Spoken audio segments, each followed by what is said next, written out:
Africa should stop begging. The words of Ghana's President Nana Akufo-Addo, telling off the Biden administration during the US-Africa Leaders Summit. But what exactly has President William Ruto brought home, and does it serve the interest of the Kenyan people? Welcome to the Bold Analysis. This is the most informative political podcast.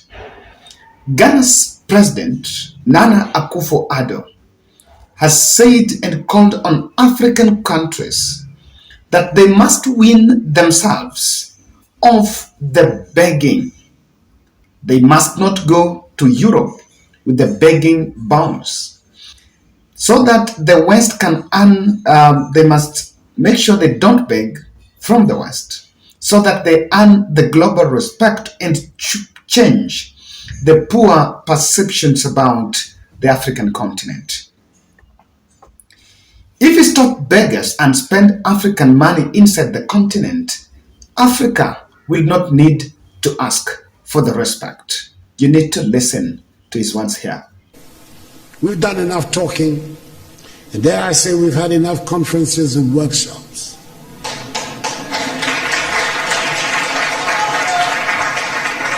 We know what we need to do. It is time just to do it. We've run out of excuses for the state of our continent. We have the manpower. We should have the political will. It is time to make Africa work. We have good reason to be proud of who we are and the beautiful continent that is ours with its vibrant cultures. I hear a lot about the need to change our narrative and tell our own good story. Ladies and gentlemen, as the saying goes, nothing succeeds like success. If we work at it, if we stop being beggars and spend Africa's monies inside the continent, Africa would not need to ask for respect from anyone. We would get the respect we deserve.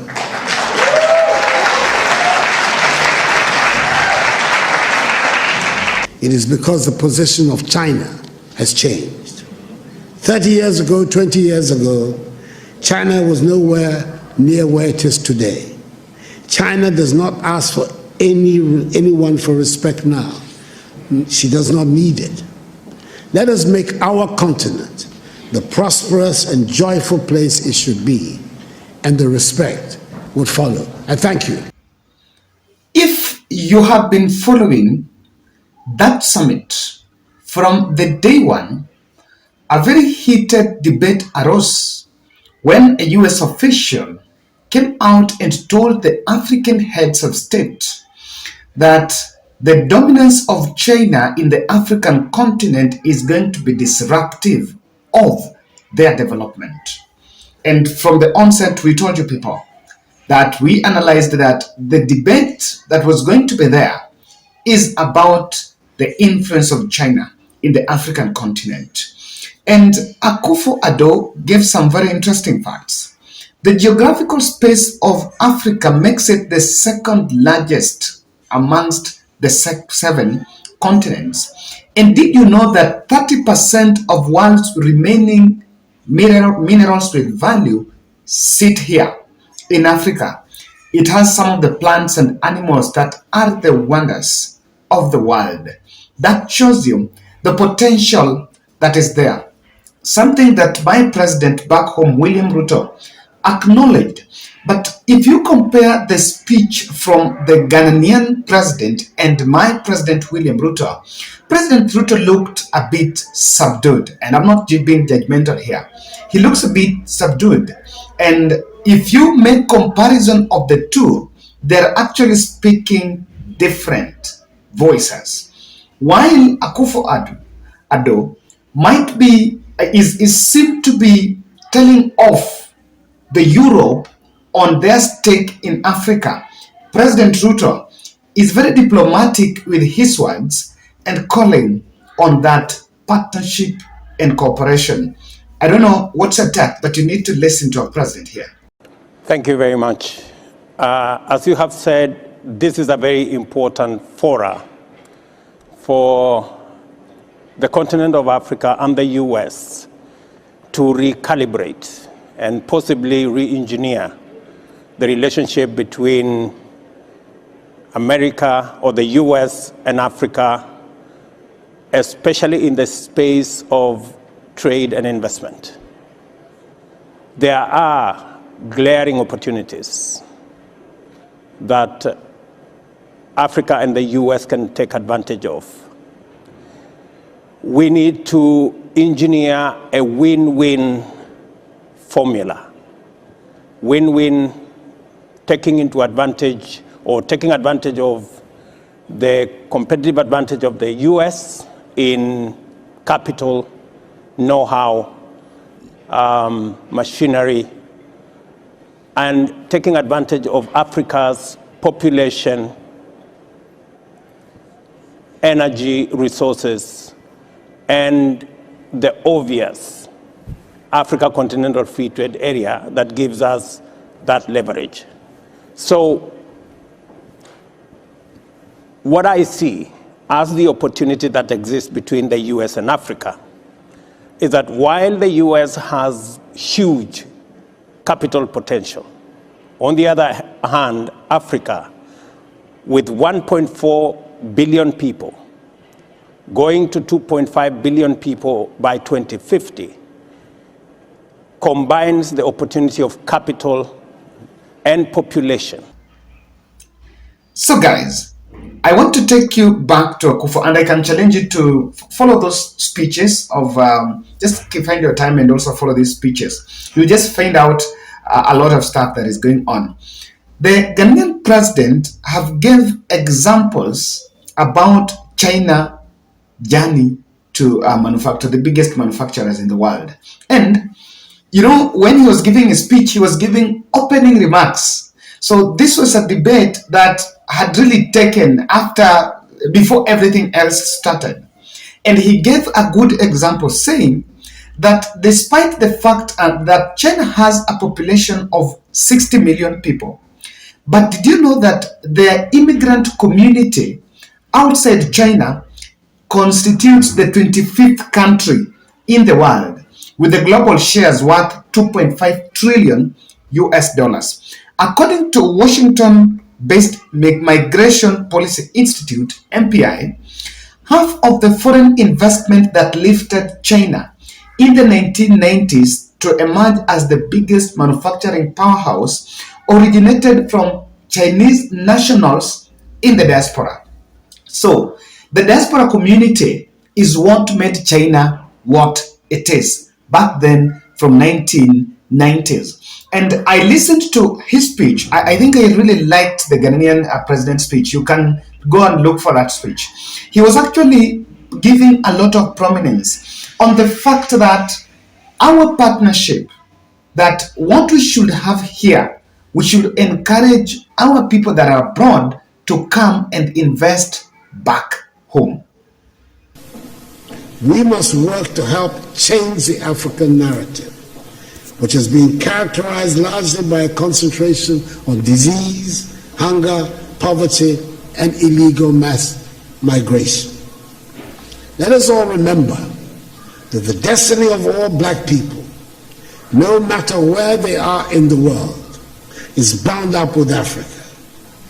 We should never forget that famous admonition of the celebrated Jamaican reggae star Peter Tosh, when he said, and I quote, "Don't care where you come from, as long as you are a black man, you are an African," unquote.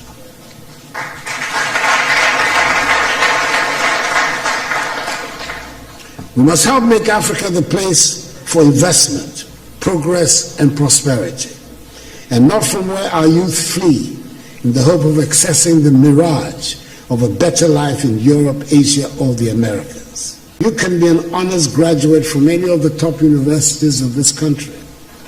You can be a second or third generation American, and you can be in a well-paid job. If there's an outbreak of Ebola someplace on the African continent, you are an African. Anyone, everybody in a position of leadership in Africa today thus has his or her work cut out.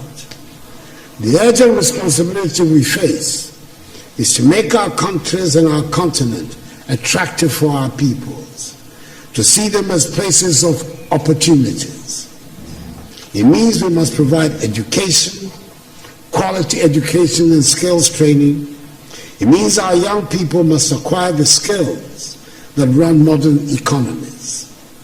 The impact of a successful Africa on the image and standing of Africans in the diaspora applies with equal force to the image and standing of her sons and daughters who go by the name African Americans, and indeed to all her kith and kin in the Americas and the Caribbean. There's a lot of room.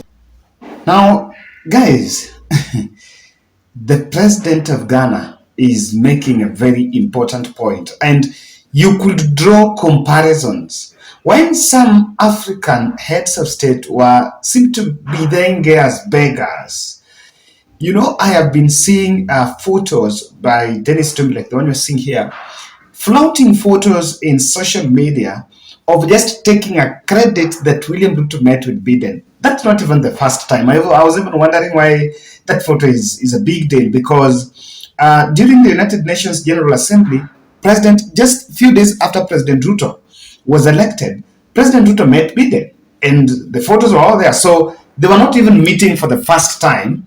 But we've seen a lot of cognizance, we've seen a lot of stress on those photos. So I even understand that Nana Akufo did not go for that photo, and somehow it did not even become part of it.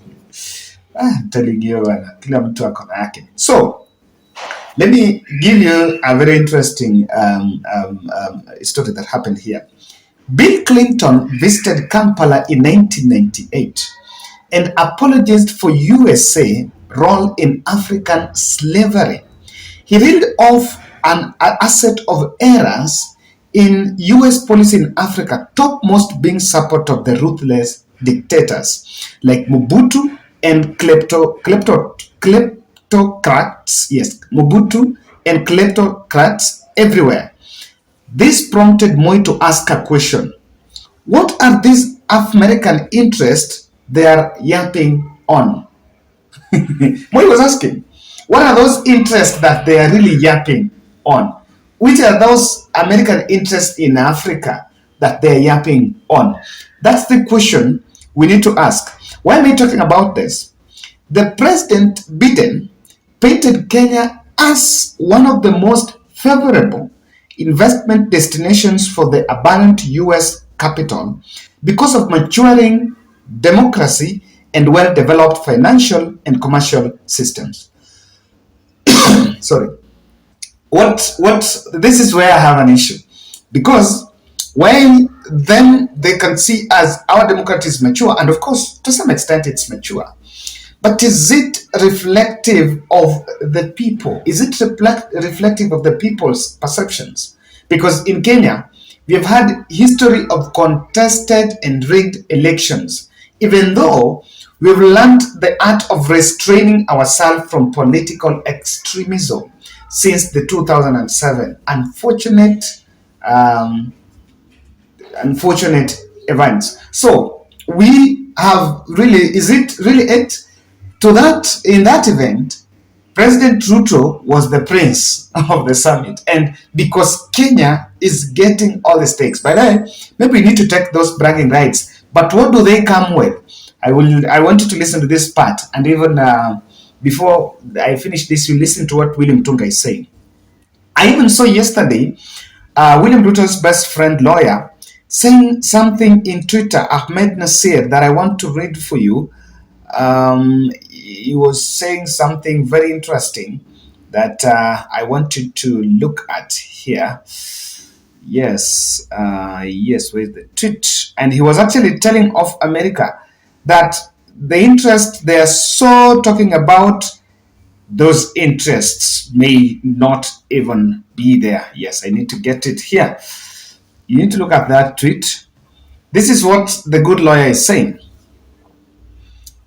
Yes. It's opening. Yes. 55 billion euros for 50 states over 3 years. Period. What a joke. That is what President Biden promised African presidents in the US-Africa Leaders Summit. Let us get it right, people. America, other than superpower patronage, has no development agenda for Africa. It never had, it will never. I have seen some experts asking a very important question. I don't know that it's important. How do you put it? Where do you put it? That money, we've not been told how it's going to be given, or because we said 55 states, and the experts are actually arguing that the biggest blunder that America is doing compared to China is that they are bailing Africa continent as one. We have 55 member countries with individual interests, but when they are supporting or in their policy, when they are offering something, they are offering to Africa as one continent, as a continent. But now that is where China beats them, because China deals with countries' individual interests. China deals with countries' individual interests. So now, Hanapena as a continent, and it looks, to some extent, it looks a very big money. Look at the population of Africa. Billions. Is it 1.4 billion? Something there. Almost going to 2.5 billion. And we have 55 member states, with each one of them have specific interest. But is the problem in Africa just the money? So China beats them because China gets into individual countries and one at a time. That has a bigger impact, and that is why even the Ghanaian president was actually talking about this. Now, one question emerged by, I think, Voice of Kenya journalists, and he managed to secure an interview with the DR Congo diplomat in Washington about how that money is going to be given. And the point was, there are some African countries that were arguing that from March, after the war broke in Ukraine and Russia, there were some countries that were denied, or rather some countries were split. So it will depend, will this money be given depending on where or which side you support? That emerged, but I think it was said that nitty-gritties are going to be given later. But the corruption watchdogs are also saying that these big dollar commitments pale in comparison with the estimated 55 billion that leaks out of the continent annually in illicit financial flows through real estate purchases, offshore investments, or anonymous shell companies. That this money gets here, but the challenge is it gets out of the continent, again back to the offshore accounts. And corruption crusaders, or rather watchdogs, are seeing that that money may never even now help Africa. So before we look at, because I want to tell you what President Ruto brought back home. I think most of us, like the Kenyan viewers really want to know what President Ruto brought back home. Kenya will intensify with an engagement with the World Bank on the country's development priorities, Ruto announced on Thursday. Number two, President Ruto secured a major partnership in efforts to bring peace at Democratic Republic of Congo. That to me that's not our priority. Kenya will be one of the first African countries to make strides in space technology. This was announced by the president after he was hosted at a high-level roundtable at Arizona State University Thunderbird School of Management by U.S. investors. So, Arizona gave us some hot air scholarships here during our Jamhuri Day, and we were told to scan something, and that story ended there. Now we're there, they're talking about space technology. It's a good one because exploring, Kenya have never gotten into that space. It's a very good exploration, but look back, what is the patronage? Why are we so good that we're getting that patronage? What is it? What are the details in that patronage? They gave us hot air scholarships. I don't know who has taken it, and even if you've taken the training, how far has it gone? And now they're talking about this, but this is a good take. I think of all the deals that I've seen, this is a good take. During the same meeting, it was announced that Kenya would partner with the US on climate innovation and carbon removal. Yes, I think we have a very big pitch on climate, so it's a continuation from what was developed at the United Nations General Assembly. So this is in conformity. Because it's in conformity, I think it's in the good state. Now, there are three things that from what that summit and different deliberations from that summit that comes out. I don't know whether I've told you to subscribe. Kindly subscribe. Come on, just subscribe. Kindly subscribe and let's grow this channel. Ghanaian president is saying something. Don't wipe off China in a foreign policy. Africa should not over-rely in Europe.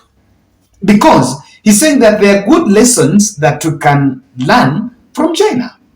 Actually, his template is from China. That's what I can say.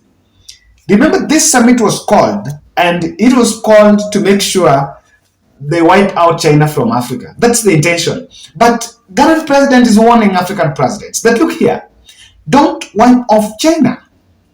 Because he's talking about how Africa has been negatively profiled in the rest of the world. I think I have that clip where he was saying that whether you are a doctor, moneyed, and a very big diplomat, but when you cut Ebola, when you get Ebola, that's the moment you will know that he's an African. But when you're working for them, there is no problem. So he's making that. The two is African potential can make itself self-reliance with just good structures and investing in Africa. We can take advantage of the biggest population here, and the foreigners or other African population that is in the diaspora can invest back home. With that, we can really get something. And that's why I'm one person that really supports, and I really hope that we will maximize the diaspora community, because we have put diaspora under a State Department in the Ministry of Foreign Affairs. They really support our economy back home in Africa. I really hope that we're going to put good structures to maximize their returns back home, because that can help us really to get to development. The US has both, this is what William Tuku said, the US has both underdevelopment and military agendas. Such meetings are for giving our leaders imperial economic, social, and political orders. What's the take? That's what William Tinker said. That no, they have underdevelopment and military agendas. Saying that, oh, US wants to underdevelop Africa. What's their take? Because for me, I really believe and I stand with what Ghanaian president said. Notwithstanding the fact that our president also got some goodies back home.